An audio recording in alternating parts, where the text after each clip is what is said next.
A continuación, les presentamos el método de Kruskal-Wallis por Natalia Leal, Juan Esteban Márquez, Shirley Rivera y Daniela Niño.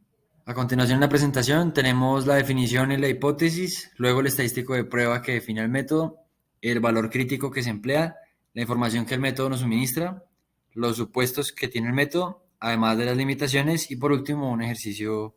Entonces, el método de Kruskal-Wallis es un método no paramétrico que prueba si un grupo de datos proviene de una misma población. En este caso es considerado también una extensión de la prueba de la U de Mann-Whitney.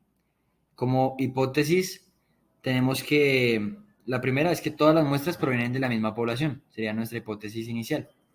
Si esta hipótesis se rechaza, entonces nuestra hipótesis alternativa sería que al menos una muestra viene de una población distinta.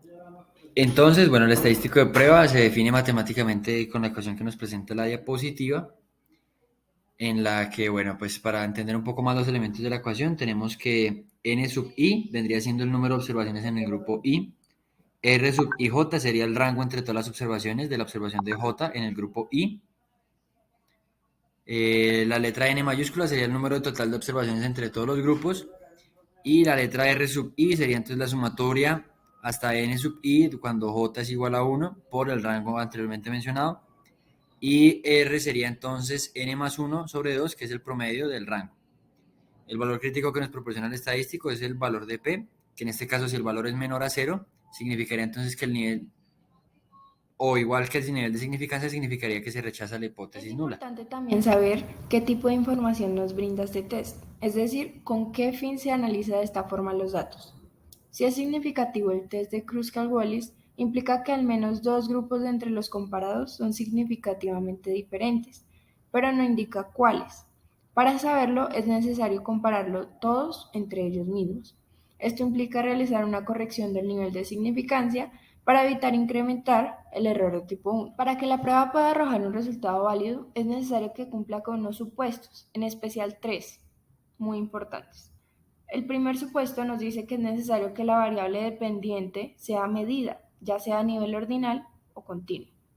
En el segundo se establece que en cuanto a la variable independiente, esta debe estar conformada por dos o más grupos categóricos.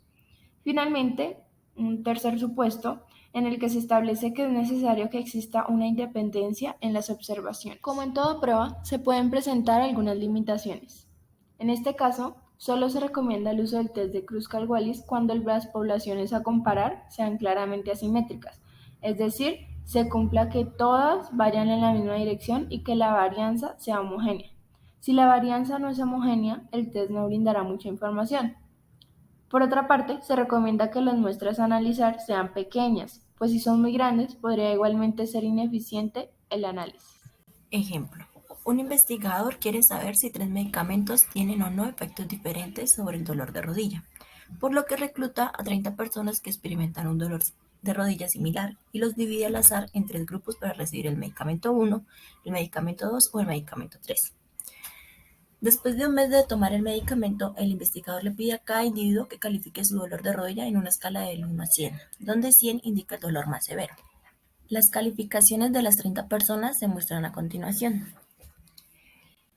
El investigador quiere saber si los tres fármacos tienen o no efectos diferentes sobre el dolor de rodilla, por lo que realiza una prueba de Kruskal-Wallis con un nivel de significancia de 0.05 para determinar si existe una diferencia estadísticamente significativa entre las puntuaciones medias del dolor de rodilla en estos tres grupos.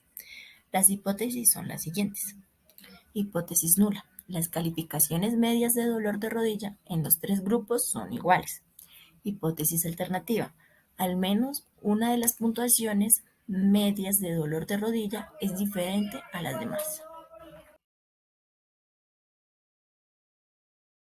Luego de tener la tabla organizada en cada medicamento y colocando el rango para cada uno de ellos, se determina que hay tres muestras, que son medicamento 1, 2 y 3. Grados de libertad hay 2, nivel de significancia es 0,05 y el número de datos general son 30.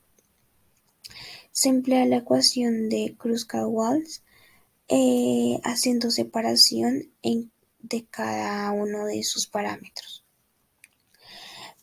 Primero se realiza el cálculo de 12 sobre n multiplicado por n más 1. N pues es el valor o el número de datos total, siendo este el resultado de 0,01290.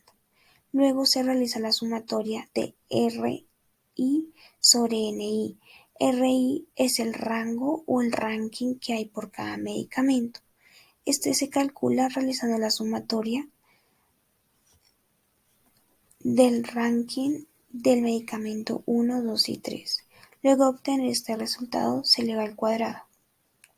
Ya con este resultado elevado al cuadrado se divide en el número de datos por cada muestra, es decir, 27.889 dividido en 10. Sería un ejemplo para el medicamento 1, y así con los otros dos medicamentos.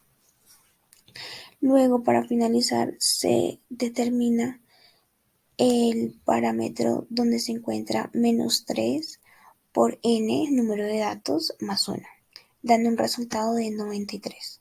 Para finalizar, como se evidencia, nuestra h, que es el valor estadístico de prueba, da 3,089. Fue el calculado anteriormente. Acá nos da el valor de P, calculado por chi cuadrado, tomando la probabilidad y los grados de libertad. Nos da que este es menor que los grados de significancia, es decir, que 0,05. Por lo tanto, no rechazamos la hipótesis nula, ya que no se dispone de pruebas suficientes para afirmar que existe alguna diferencia estadísticamente significativa entre la mediana de las calificaciones dadas por cada uno de los pacientes en el dolor de rodilla para los tres medicamentos situados por el doctor.